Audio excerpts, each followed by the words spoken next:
back. As I mentioned, we have Jeff Parker here. Welcome. Happy Tuesday. Yeah, good morning to you. Nice to see you. And I know that we announced last time we were together a big reopening plan. And so I'm sure you've received questions and things regarding that. So we'll go over that in just a little bit.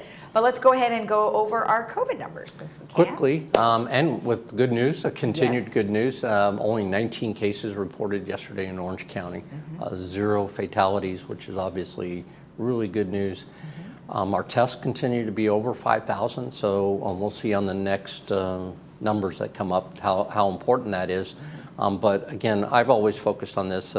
ICUs only 8 in the county, and hospitalization 64. So we know we have a lot of capacity, Yes. and people are able to get regular medical care, surgeries, all of those activities that were so important kind of got put on the wayside. Right, for a while. and one thing that's interesting about the hospitalizations is now if you call, you may even have a delay because everyone has now put in their requests to have those secondary surgeries and elective surgeries and things like that. So don't expect to maybe get in right away to get that knee replaced. But the ability to get there is the key. That's right. So that's good news. So on our data with regards to Laguna Woods, we've stabilized at 422 cases, so that's stabilized. And the people that have passed away in the city, or we use the city's numbers, has stayed at 50 for quite a long time now. We're over a month period of time, so those are real good as far as our personal numbers. And when we look at the next chart, which shows the sequential 7-day testing and the numbers, we're all below 1%. And that's just phenomenal. That we remember that was at 36 at one point in time. Now it's 0.9. I know.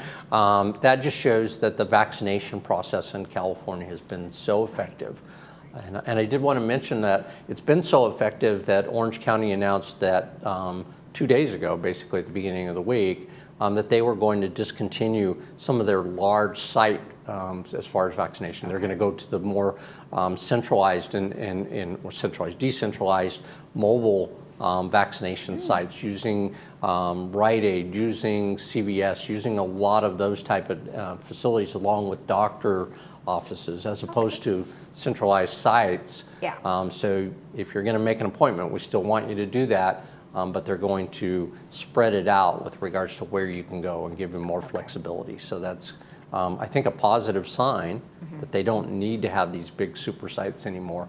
And they can use the more decentralized process. So that's really good news. Yeah, good. And then we do have a vaccinefinder.org where people can find where it's in stock.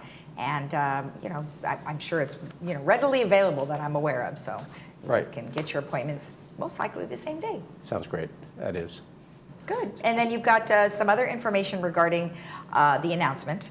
Right. So last week we announced that we're anticipating the governor to go green and we can reopen the process of getting reopened come June 15th.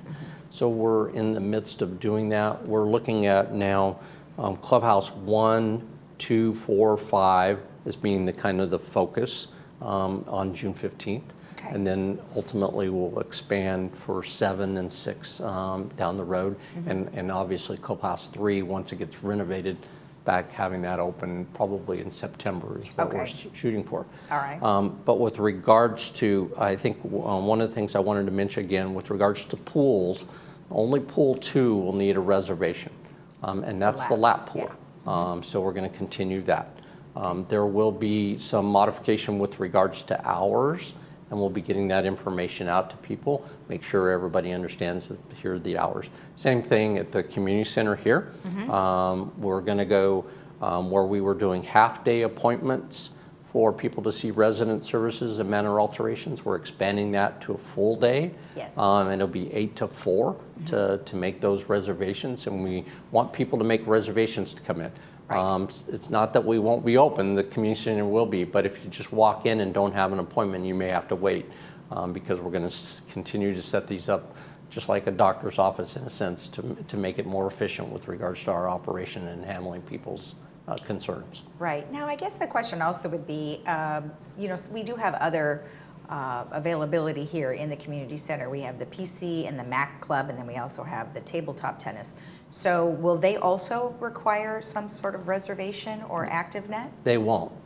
They'll be able to use those facilities as they did prior to it. They'll be able to just walk in and go to the table tennis, or the PC and the Mac were basically managed by those groups. Okay. So depending on what kind of classes they're going to have, it'll be up to them to organize that. Okay. All right, perfect. I was curious because, before they were just the same as you just said, so it Right. kind of goes back to what it was before.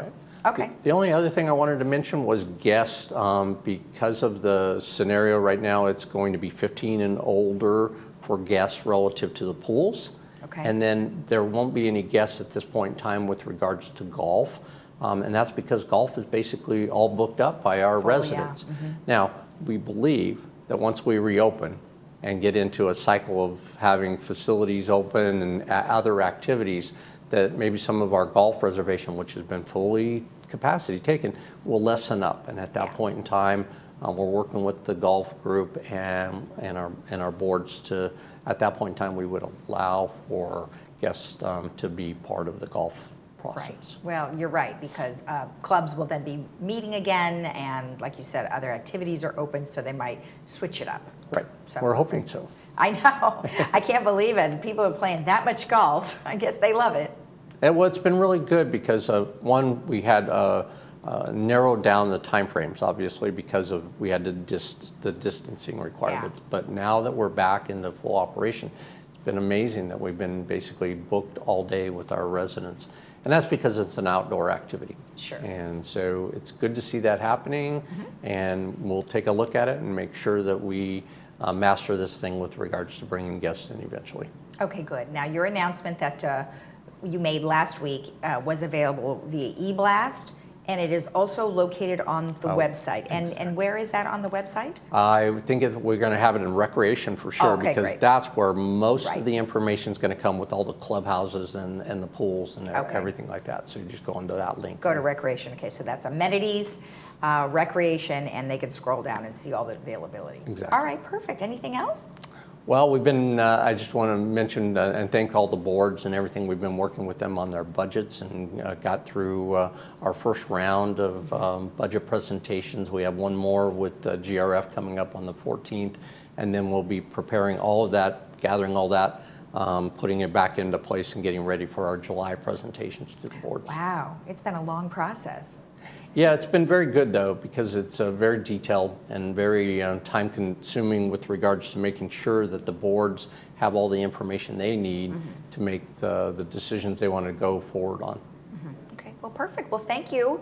And will we be seeing you again next week? We'll see you next week for sure. All right, wonderful. Thank you. Thanks. And remember, if you want additional information about what we just talked about regarding the reopening plans, you can go to recreation, and that is under amenities, recreation, and then scroll down and you'll be able to find that information there. All right, stick around. We'll have Sue Margolis.